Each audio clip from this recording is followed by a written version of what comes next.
All right, so look, NBA free agency brings a rapid fire succession of moves and signings, and the Knicks were in the middle of it, making two multi-year additions, while the Knicks fans wait to see if there's more to come.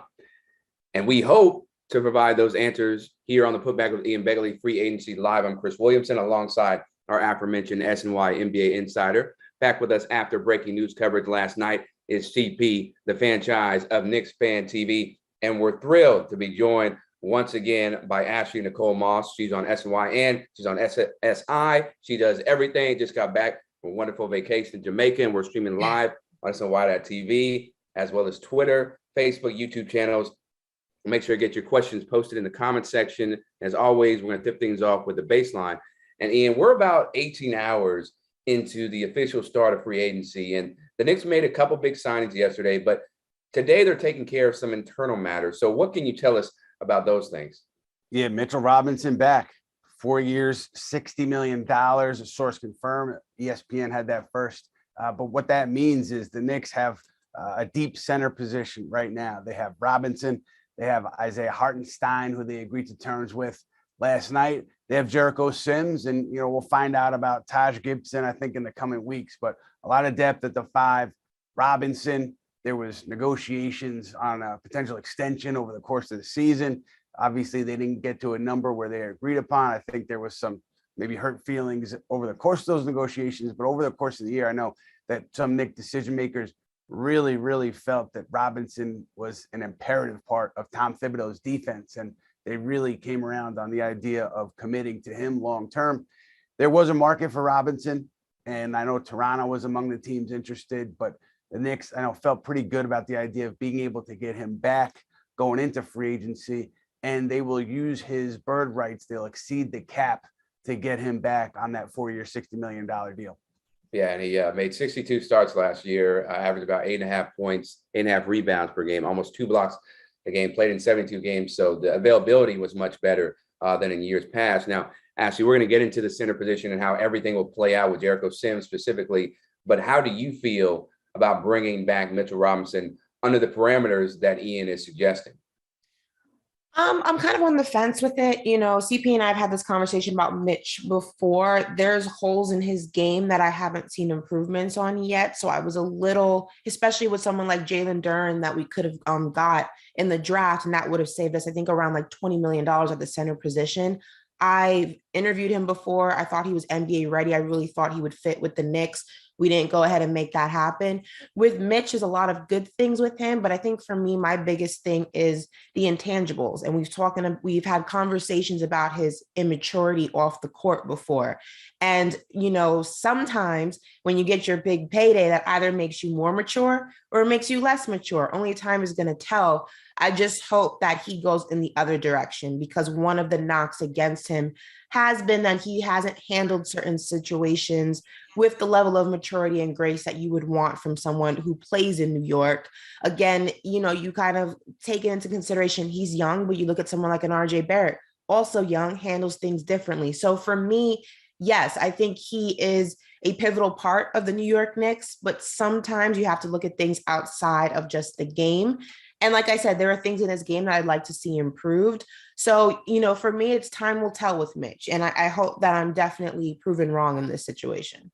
Yeah, and you're right about, the maturity factor, because you could see him always posting some cryptic Instagram post or tweet that was directed at Tibbs or whatever the team. So hopefully, he's done with that. The money will take him to a place where he doesn't feel the need to voice his frustrations on social media. But CP, I'll ask you the same question. How do you feel about bringing Mitch back? Do you like that move, especially at the money that the Knicks are giving him?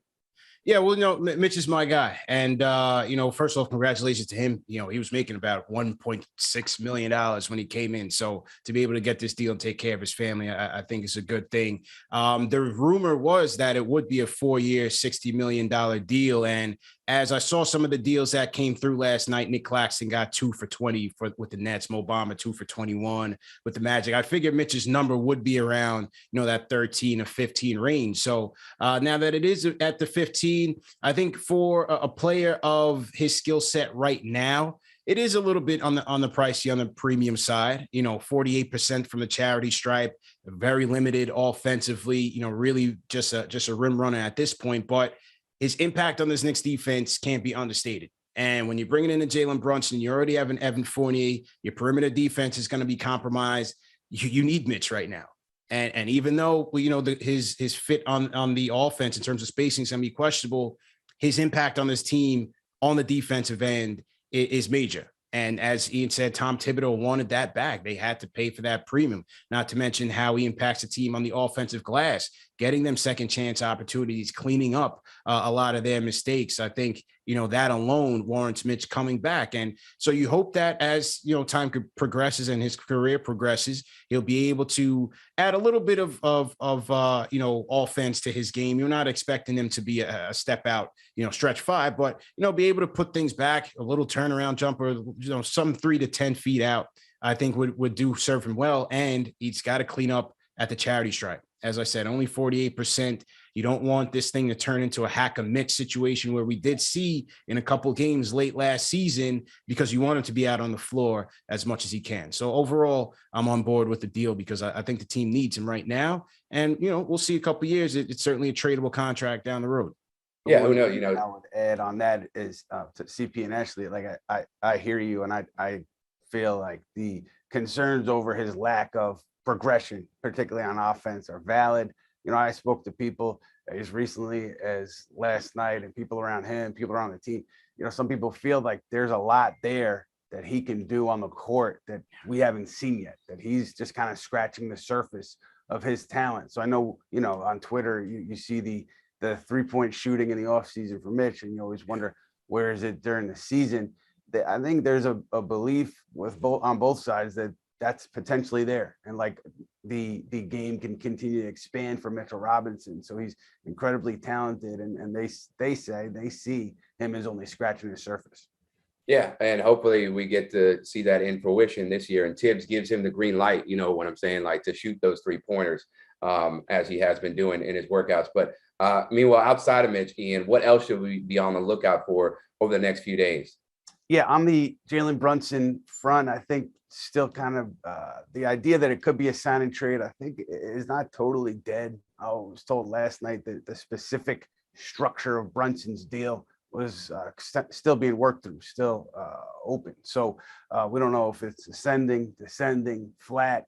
And I think there are ways for these signings to be done with cap space. I think there are still ways for these signings to be done over the cap to execute a sign and trade between the Knicks and Dallas. And you can wait to finalize the deal with Mitchell Robinson and use his bird rights and exceed the cap to do that if you want. So there are a number of different ways that the Knicks could go still, I think, with these signings, depending on how the final numbers come in. And I know that, even after Brunson was done last night, there was still some activity on the trade front. I think Evan Fournier's name had come up in some talk. So I think that there are still possibilities out there. But if this is it, if this is all the Knicks do with their signings, they do still have an exception. They will have an exception to use.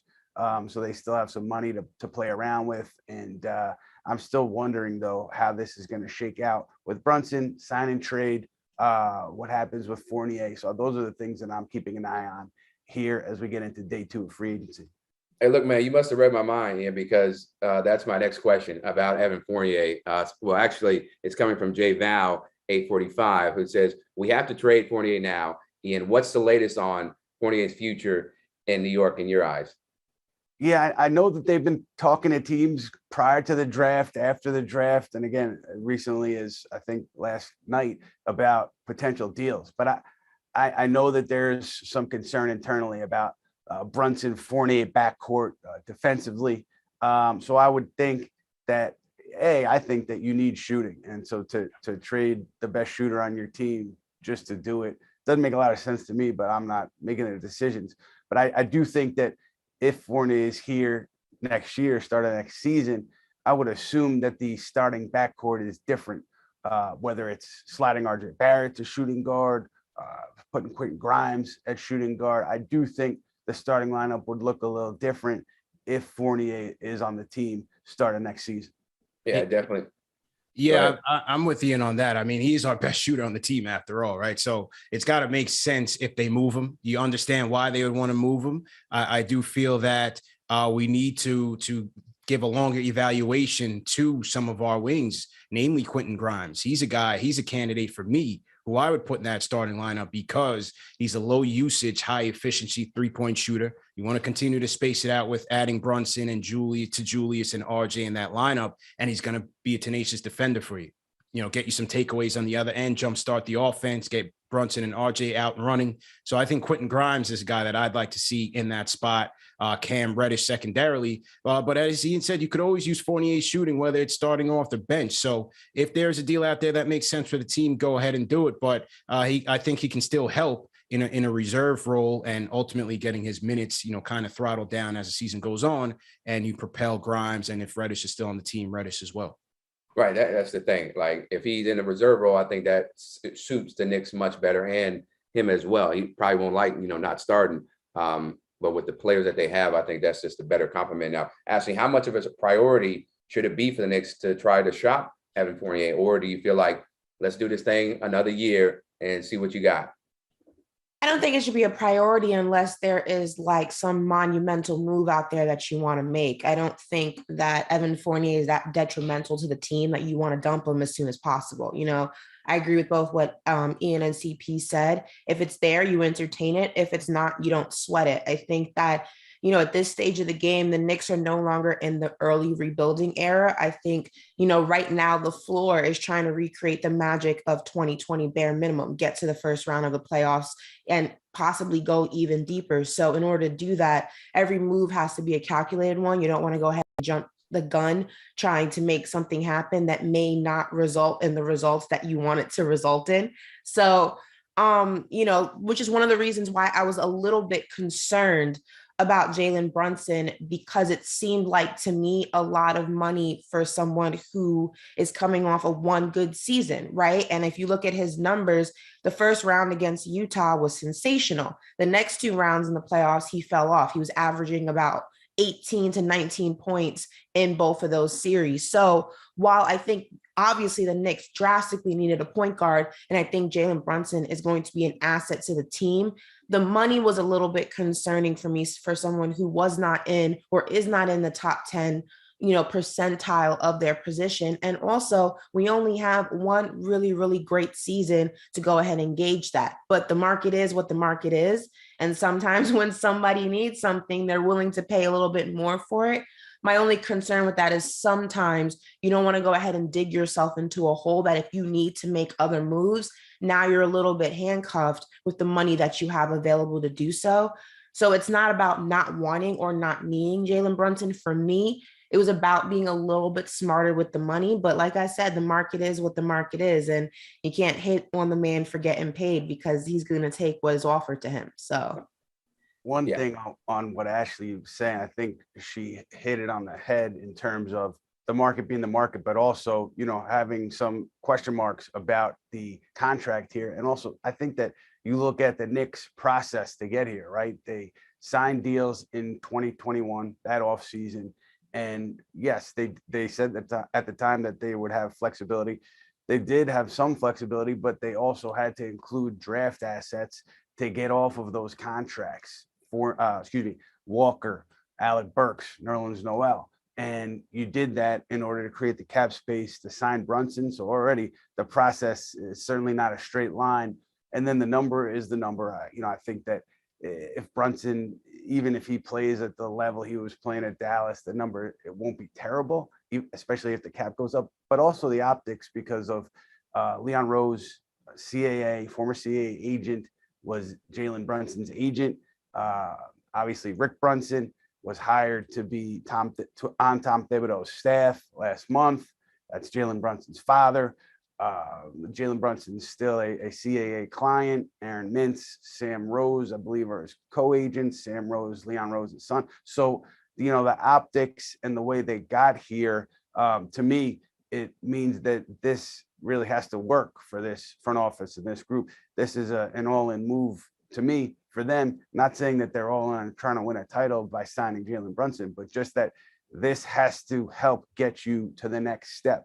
There's not a lot of wiggle room to me out of this deal. And No.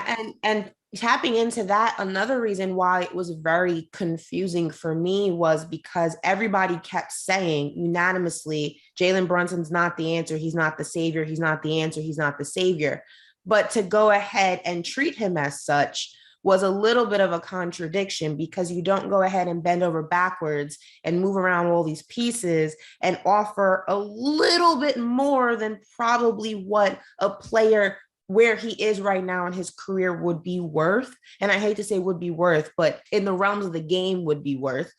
Seems a little like, well, then he must be the savior, because now if it doesn't work down the line, there's less wiggle room than you had going into the situation. And I think that's what made a lot of fans, including myself, a little apprehensive, because there's not much room for error when you do all these and when you move around all these pieces to make something like this happen. So if he's not the savior, you're certainly treating him as such, because it's going to affect you down the line if it doesn't work the way you want it to. Yeah, no, that's a fascinating point, because I think I was on that side as well initially. But just reading more reports and articles, it seemed like, okay, this is the first step. And I think, Ian, it was you who said, yeah, the Knicks are not treating Brunson as a franchise savior. And yeah, the money that they're giving him, whether it's 28 million first year and then 24 million the last year, it's not the greatest. But look, this is probably going to give you stability at the point guard position. And then also with all the first round picks you have, you imagine that this organization is going to go for a big superstar like a Donovan Mitchell or somebody else down the line. It won't be Donovan. I've already tried that. It's not going to be him. Sorry. Hey man, you never know though. I've been trying to tamper with that for a year. It's not going to happen. It's not happening. Well, we've been talking about Donovan for so long about coming to Knicks, and it hasn't come to fruition. So maybe you're right. Maybe it is not a realistic possibility. But Adam Bennett, Ian, is asking, who are these Knicks really? A team trying to win games with veterans, or a team committed to developing their young guys? Concern for IQ Grimes Obi with Randle and Fournier still on the roster. Yeah, no, I definitely want to address that question. I will. I want to go back to Ashley for a second. You're saying no way on Donovan. I think it's a long shot, but you're saying no.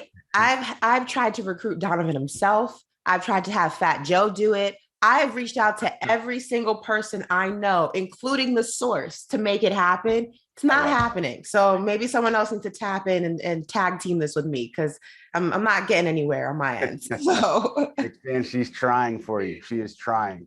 But the question is a good one. And so I think that the answer is still unclear. It's an important thing for me, for the Knicks to sort out, because you have Brunson, he's going to be 26. He fits the timeline of your younger players.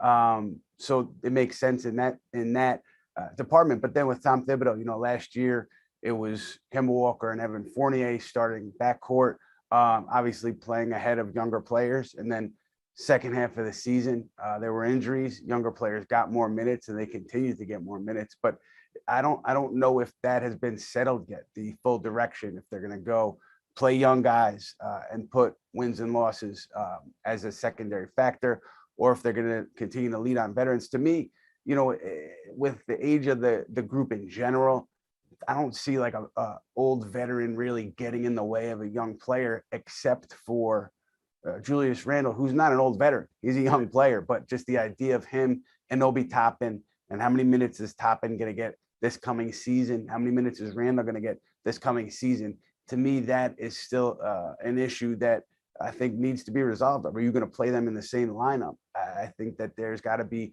some workable solution to get the best out of Obi Toppin and Julius Randle over the course of an 82-game season. And I would say one other thing. Julius Randle, I can't tell you about what went wrong last season specifically for him, but I do think, he's working hard in the offseason. I certainly wouldn't bet against a bounce back year for Julius Randle, just based on watching him and, hearing him talking to him over the course of his time in New York. I would not bet against a bounce back year for him this coming season. Hey, let's hope, man, because that's what everybody wants. We want to see that, most improved NBA player that Julius was, a couple years ago. But you brought up Obi, in the minutes, how they're going to be shared with Julius. G. Robinson is asking CP, Obi goes back to 13 minutes. So let's say Randle is still on the roster this fall. How many minutes should Obi be getting this year, in your opinion? Well, you like to see him get over 20s because when he gets minutes, he becomes productive. I mean, Obi himself admitted that when he's not looking over his shoulder, he can get more comfortable with what he's doing out there on the court. And that is just doing a little bit of everything, getting out in transition, getting easy buckets for us. He was able to space the floor for the team, shot it very well from three to close the season, getting on the boards, passing. His passing ability was on display. The Knicks need to tap into that energy that he brings because it lifts up the whole team. And again, not to knock Julius, but it was kind of the anti-Julius last year because of all of what Julius was going through. I think that kind of zapped the team. And as Ian mentioned, I'm sure Julius is going to be working hard to come back and bounce back strong. He always puts in the work in the offseason, but this is on Tibbs.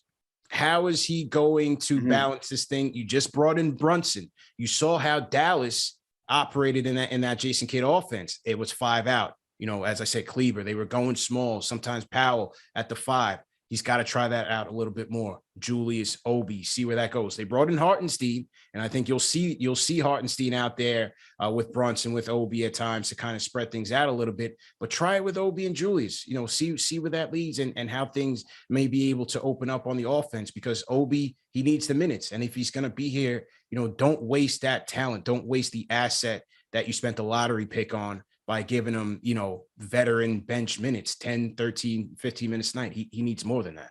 Right. There really just needs to be a conversation. I think last season we saw this. Nobody really knew what their role was. Julius went in there thinking his role was going to be the same as it was the season that the Knicks went into the playoffs. It obviously shifted because the team changed. But Tibbs went ahead and still utilized him in the same way, which led to the confusion. You saw nobody knew who was the closer. Nobody knew who was supposed to have the ball in their hand. Nobody knew this. Nobody knew that.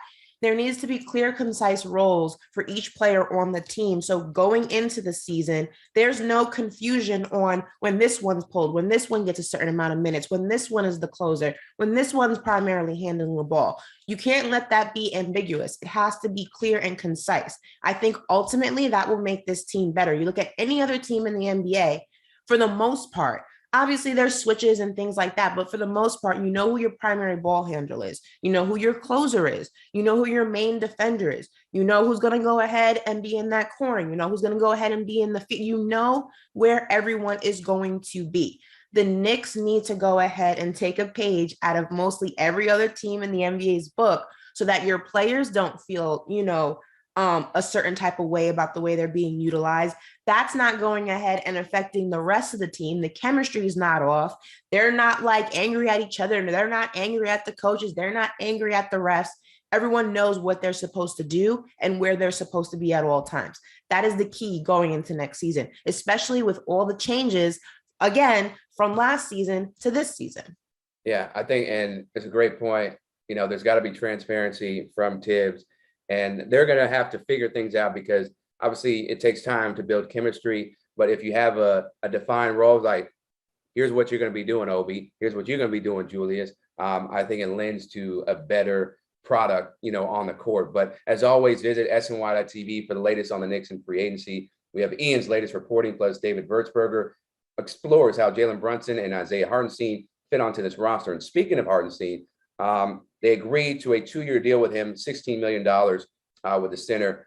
Once free agency began, 7-footer played in Germany and Lithuania, was drafted in the second round by Houston in 2017. But he caught on with the Clippers last year. He averaged roughly 8 points and 5 boards over 18 minutes a night. So, Ashley, what was your reaction to the Knicks, beefing up their front court with Isaiah Hartenstein?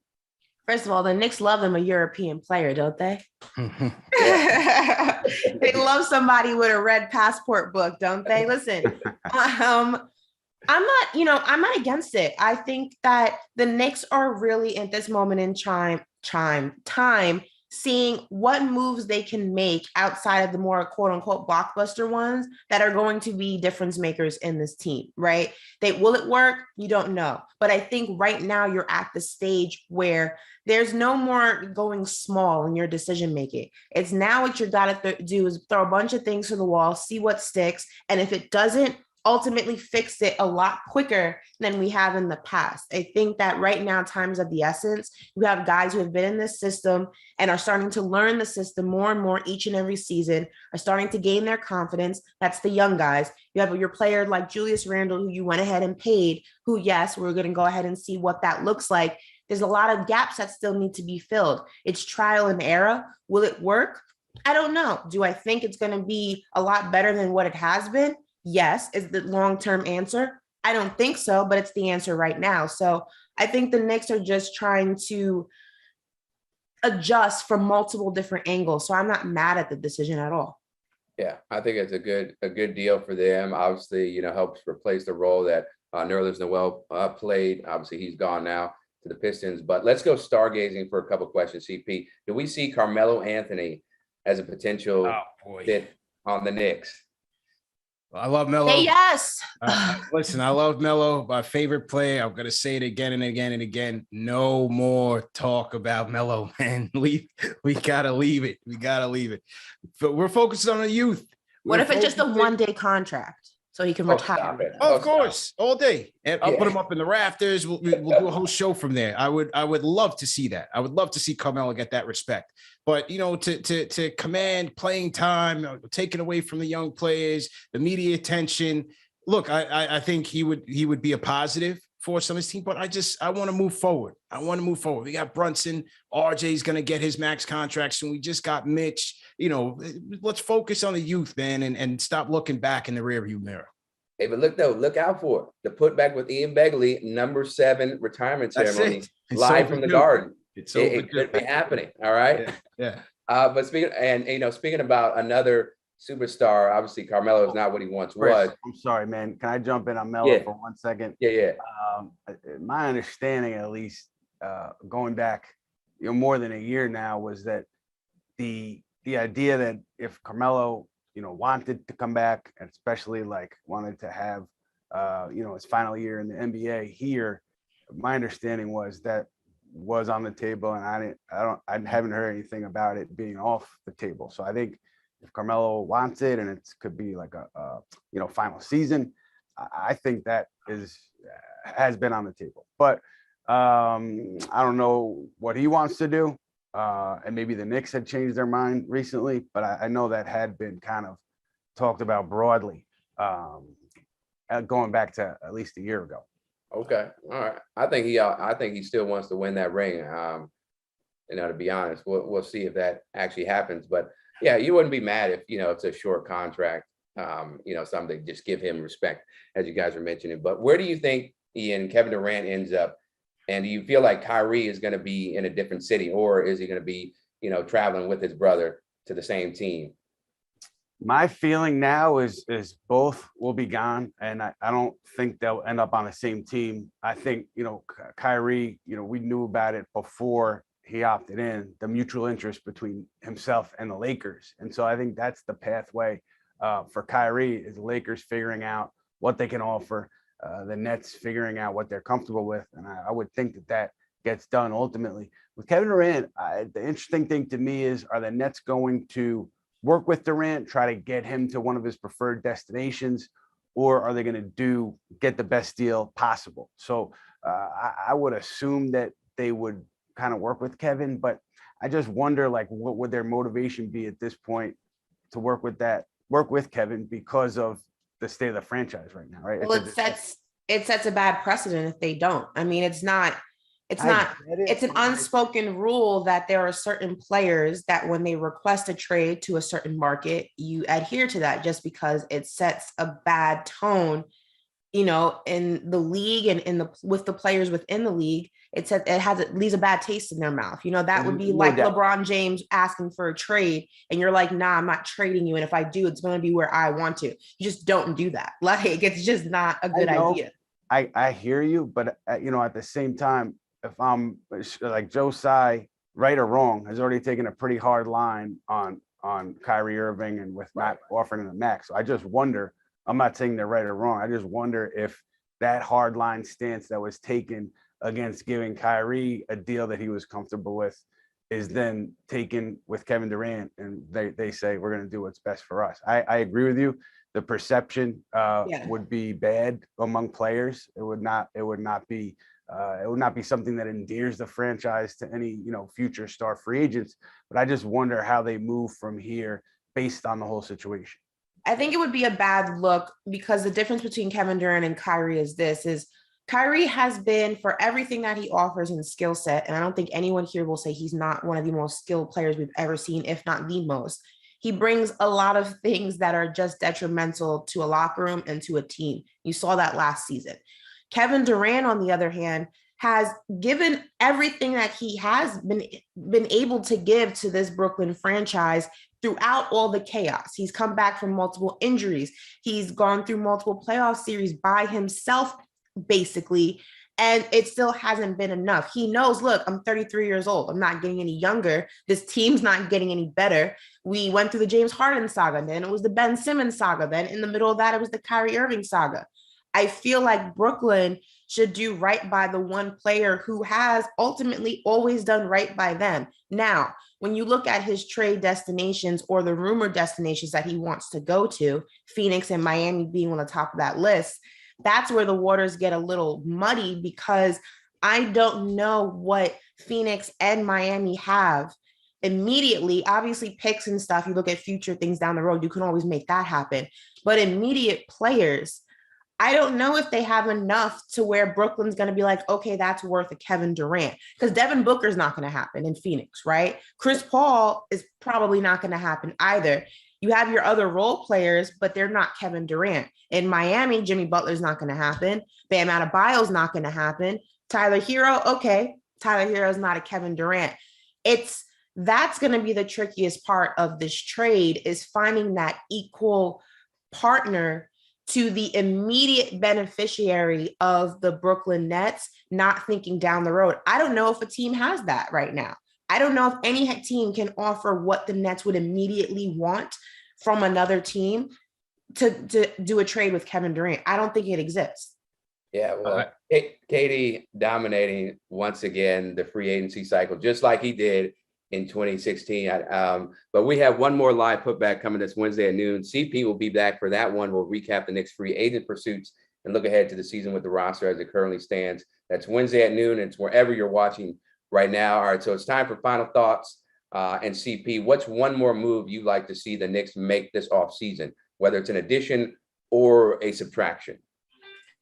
Yeah, well, if I think according to Bobby Marks right now, they have about $5 million left to play with, right, Ian, with the room exception. Yes. So, I mean, if it's just that, again, some wing depth, maybe a Derek Jones Jr. or a Belitza who just played, stretch four, who just played with the Golden State Warriors. If they can fit one of those guys under there, just to provide some depth on the team. Again, we'll have to see what happens with Fournier. Will they depart with Fournier and gain a bit more salary cap flexibility there to get somebody a bit more, mid-level with the salary? We'll have to see, but I'm looking for more wing depth. They have addressed the guard position. They have addressed the 5 spot with bringing in a Hartenstein, who will give you a bit of a stretch 5 type of prototype. So I think they've addressed those two positions, but the last one for me is going to be wing depth, and whether that is elevating the guys that they already have in Grimes or Reddish, or bringing on a guy, like I said, a Derek Jones type. I think that would certainly help add some depth to the end of the rotation. All right. I'll do it. I'll do it. Okay, it's fine. I got it. I'll do it. I'll take a year off of work. I'll play for the Knicks. I'll do it. All right. Just stop begging. It's annoying. Okay, I will do it. Sign Partial me up. Guarantee or full guarantee? Full guarantee. I don't do partial. Full guarantee. I want my full check. That's all. But if you Completely boo me, I'm gonna Ron Artest you in the crowd. That's all I'm gonna say. Okay, all right, go now. be balanced in the garden. I'm on now. We don't need that. Ian, what about you? To me, regardless of what they do with the exceptions and the leftover money, what's the plan for Cam Reddish? what is he going to see minutes? Is he not going to see minutes? Where do you fit him into this roster? Young, talented. You traded for him just last year, included a protected first rounder in the deal, Kevin Knox. So he didn't play much initially. There were some injuries. He got in and then he got hurt. Just what is the plan for Cam Reddish? To me, he's a player who, based on where the Knicks are, they're not ready to compete for the 1 seed in the East. So they should have the leeway to kind of find out what they have with Cam Reddish.